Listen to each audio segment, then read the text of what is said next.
जब हम किसी के तरफ एक फिंगर करते हैं तो आपने सुना ही होगा कि बाकी फिंगर आपके तरफ होते हैं। लेकिन क्या हम जब दूसरों की तरफ फिंगर करते हैं तो कभी सोचते हैं कि बाकी फिंगर जो है किसकी तरफ है? यही हमारे जीवन की सबसे बड़ी गलती है, मिस्टेक्स है, कि हम इस बात को नहीं देखते और न समझने का प्रयास करते हैं। जब भी हम कोई दुख हमारे ऊपर आता है या दुख को देखते हैं हमारे जीवन में, तो हम फटाक से बहुत जल्दी ही उसके मायने ढूंढ लेते हैं किसी और में, या हम इग्नोर करते हैं, या अपना उसमें अपना कोई ये नहीं मानते कि हमारा कोई कारण है उसमें। हम मानते हैं इस दुखों का कारण कोई और है, किसी और की वजह से मैं ये दुख देख रहा हूं जीवन में। इस धारणा को मैं एक छोटी सी कहानी से समझाने का प्रयास करूंगा। एक बार की बात है, क्योंकि ये जो कहानी है महात्मा बुद्ध के जीवन से जुड़ी हुई है, और आप लोगों ने पढ़ा ही होगा पुस्तकों में कि महात्मा बुद्ध गांव गांव शहर शहर अपने टाइम में जाते थे और लोगों को ज्ञान देते थे और उनको उनके दुख कैसे कम हो उससे अवगत कराते थे। तो ऐसे ही एक बार वो किसी गांव से गुजर रहे थे अपने शिष्यों के साथ। तभी उन्होंने देखा कि गांव के लोग एक स्त्री के पीछे दौड़ रहे हैं, मारने के लिए घसीट रहे हैं उसको। तो उनके शिष्यों ने बोला कि गुरुजी ये तो गलत हो रहा है, हमें उसको बचाना चाहिए इस स्त्री को।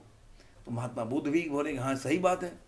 उन्होंने अपने जो शिष्य थे उनको आदेश दिया कि उनको रोको गांव को। उसके बाद महात्मा बुद्ध जाके उन गांव वालों को बोलने लगे कि भाई आप लोग एक स्त्री के पीछे क्यों पड़े हुए हैं, क्यों मारना चाहते हैं इसको, आप इसको छोड़िए। लेकिन गांव वाले सुने तो सुने किसकी बात, और महात्मा बुद्ध से ही झगड़ने को तैयार हो गए कि आप तो क्या है, मॉन्क हैं, साधु, आपको क्या पता है, हमें तो समाज में रहना है, आपको इससे कोई लेना देना नहीं, आप इसमें मत पड़ो। बोले कि आप बताओ तो सही कि कारण क्या है। कह रहे क्या बताऊं, गांव की सबसे पापी औरत है और इसने गांव का पूरा नाम खराब कर रखा है, इसकी वजह से हमारे गांव में गलत गलत धारणाएं पनप रही हैं और बच्चे बिगड़ रहे हैं। मतलब तरह तरह के उन्होंने कारण बताया। महात्मा ने बुद्ध ने बोला लेकिन इसमें इस जो औरत है उसका क्या दोष है, आप उसको मार के क्या आपको मिलेगा। अब ये बात सुन के वो गांव वाले जो थे और भड़क गए और क्रोधित हो गए और महात्मा बुद्ध से वो झगड़ने लगे। बोले कि आप तो बीच में पड़ो मत, आपको क्या पता, आप तो गांव में रहते नहीं, आपने तो फैमिली छोड़कर समाज छोड़कर आप संन्यास धारण कर लिया है, हमें तो समाज में रहना है, हमें तो इसी गांव में रहना है, इन्हीं लोगों के साथ रहना है। अगर हमारे बच्चे खराब हो जाएंगे, कल को हमारे बच्चे बिगड़ने लगेंगे तो मैं क्या करेंगे हम, क्योंकि ये औरत बहुत ही पापी है, इसकी वजह से गांव में गलत चीजें आने लगी हैं, जिसकी वजह से इसको गांव में रहने का कोई अधिकार नहीं है, इसको तो हम मारेंगे। और इसलिए मारना चाहते हैं कि बाद में लोगों को ये लगे कि अगर ऐसा कार्य दूसरा को भी करेगा तो उसके साथ भी ऐसा ही किया जाएगा। महात्मा बुद्ध ने ये तो अच्छा बात है कि आपने एक जिसने गलत काम किया है या पाप किया उसके पाप को ख़त्म करने के लिए या जो भी आपका तरीका है उसके तरह आप उसको डराने का प्रयास कर रहे हैं और एक माइंड सेट करना चाहते हैं। मैं थोड़ा सा इसमें इंग्लिश भी मिक्स कर रहा हूँ क्योंकि जो अपना बोलचाल का लैंग्वेज है उस हिसाब से समझाने का प्रयास करता हूँ मैं। तो उस तरीके से आप लोगों के ज़िंदगी में जो बैठा हुआ है आपके माइंड में, उस हिसाब से आपके मस्तिष्क में जो बैठा हुआ है उस हिसाब से आप लोग बोल रहे हैं। लेकिन मैं आप लोगों से एक सवाल पूछना चाहता हूँ, क्या आप लोगों में से जो भी मारने जा रहा है उसके लिए मेरे पास एक शर्त है कि वही व्यक्ति उस औरत पे हाथ उठाए या पहला डंडा चलाए जिसने जिंदगी में कोई पाप ना किया हो या कोई गलत कार्य नहीं किया हो।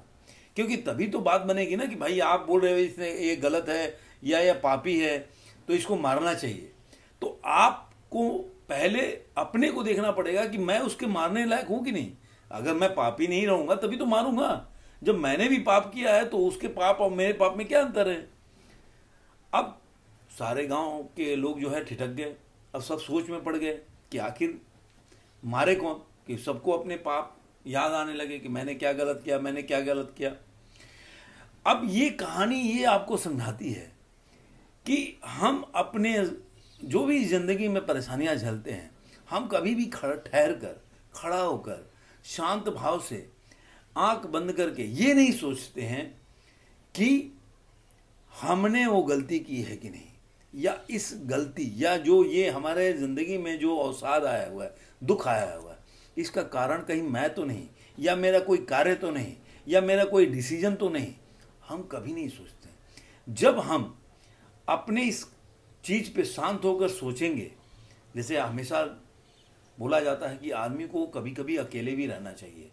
आपने सुना होगा कि बड़े बड़े जो महापुरुष लोग हैं काफ़ी टाइम एकांत में व्यतीत करते। क्यों?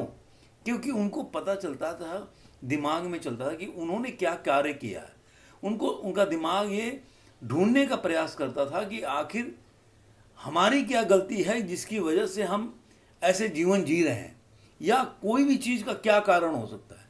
हम तो हमेशा लोगों के बीच में रहते हैं, अपने मस्तिष्क को ये कोशिश या ये मौका नहीं देते हैं कि वो सोच सके कि आखिर इसका जड़ या कारण क्या है। धन्यवाद दोस्तों, फिर मिलेंगे किसी नए वीडियो में किसी नए विचार के साथ। धन्यवाद।